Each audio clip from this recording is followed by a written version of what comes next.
Sem licitação, militares escolheram empresas para reformar prédios antigos durante a gestão de Eduardo Pazuello e usaram a pandemia como justificativa para considerar as obras urgentes. A reportagem é do Arthur Guimarães, do Marco Antônio Martins e do Pedro Bassan. 823 mil pessoas já tiveram Covid no estado do Rio. Mais de 48 mil morreram. Mesmo diante desses números, os representantes do Ministério da Saúde no estado decidiram investir recursos públicos num galpão para guardar arquivos. E ainda, sem licitação. A decisão foi tomada em novembro do ano passado por gestores nomeados pelo ex-ministro Eduardo Pazuello. Meses antes, em junho, o general que comandava a saúde tinha reforçado a presença de militares na Superintendência Estadual do Ministério no Rio, ao nomear o coronel da reserva George de Vério para o cargo máximo. Antes disso, o coronel dirigia uma fábrica de explosivos. Em novembro, com um intervalo de 2 dias, de Vério autorizou 2 contratações sem licitação que somam quase 30 milhões de reais. Só para a reforma dos galpões na zona norte do Rio, quase 9 milhões. 2 sócios da LED Soluções, a empresa escolhida para a reforma, se envolveram num escândalo em contratos com as Forças Armadas. Fábio de Rezende Tonassi e Celso Fernandes de Matos eram donos da Cefa 3, que fornecia material de informática para a aeronáutica em 2007. Uma investigação mostrou que o material vendido não foi entregue, numa fraude aos cofres públicos de mais de 2 milhões de reais.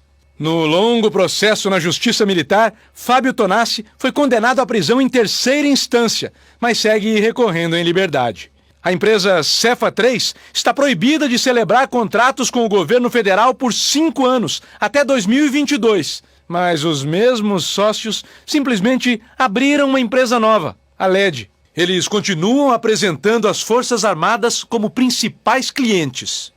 Só no governo Bolsonaro, a empresa ganhou 4 milhões de reais em contratos. A sede da empresa não tem nem nome na porta. O único letreiro é meio abusado. Garagem, sabe ler? Mesmo quem sabe não consegue ler o contrato da empresa com o governo federal.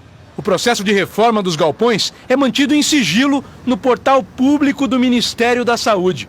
Postura criticada pelo advogado e professor Carlos Ari Sundfeld, um dos principais especialistas em contratos públicos no país. E no caso da pandemia, como se autorizou em algumas situações a fazer contratos sem licitação, a lei exigiu ainda mais transparência, mais rapidez em colocar as informações, todas elas, à disposição do público. Se as informações não estão disponíveis, tem alguma coisa errada. Procurando os contratos secretos, o Jornal Nacional encontrou indícios de fraudes numa obra ainda maior e bem mais cara.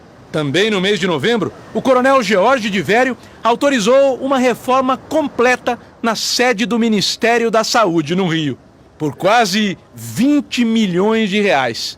Novamente, sem licitação.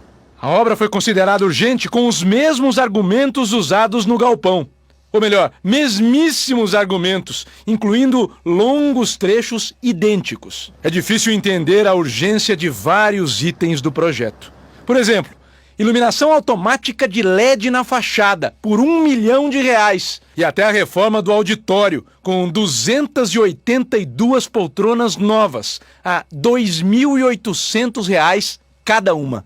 Numa pandemia, é urgente contratar remédios, contratar equipamentos, contratar profissionais que atendem diretamente a população, mas não é urgente reformar prédios públicos para fins burocráticos e outras finalidades que são comuns, são do dia a dia da administração.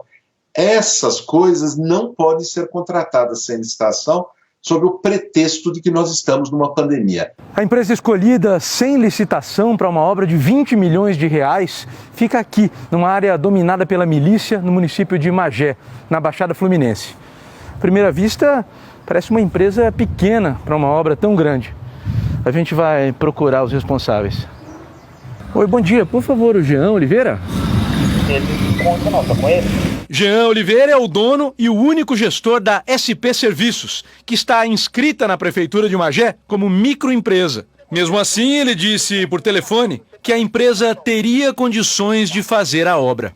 Eu tenho um caminhão caçamba, eu tenho 2 vans, eu tenho retro. A empresa hoje tem 16 equipamentos. Eu ia vender uma parte dessa frota para você iniciar ela, né?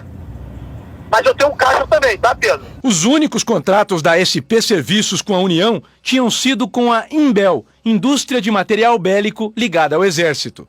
Mais exatamente com a Fábrica da Estrela, a fábrica de explosivos que, na época, era dirigida pelo coronel George de Vério, o homem nomeado por Pazuello para comandar o ministério no Rio. De Vério contratou 3 vezes a empresa de Jean Oliveira sem licitação. Você conhece o coronel George de Vério? Eu conheço ele? Sim. Não. O que tem a ver? Você não conhece? Você nunca teve com ele? Não. Conhecer, eu conheço pessoalmente, não. Diante de tantos indícios, a Advocacia Geral da União não aprovou as 2 dispensas de licitação. Depois de assinados, os contratos da reforma no Ministério e nos galpões foram anulados. Mesmo assim, a AGU quer que a investigação continue, para verificar se há indícios de conluio entre os servidores e a empresa contratada. Os pareceres reconhecem que os prédios precisam de reformas, mas afirmam que agora só seria possível fazer obras ligadas à segurança e nada mais. Durante uma pandemia, enquanto seres humanos lutam pela vida, até as paredes sabem que elas podem esperar. A Superintendência do Ministério da Saúde no Rio declarou que atuou dentro da normalidade em relação à dispensa de licitação, que os processos foram anulados e encaminhados à Corregedoria Geral do Ministério e que atua com transparência e lisura nos processos. A empresa LED declarou que não tem nenhuma relação com a Cefa 3 e que é apta a participar de licitações, tanto de forma técnica quanto de forma fiscal.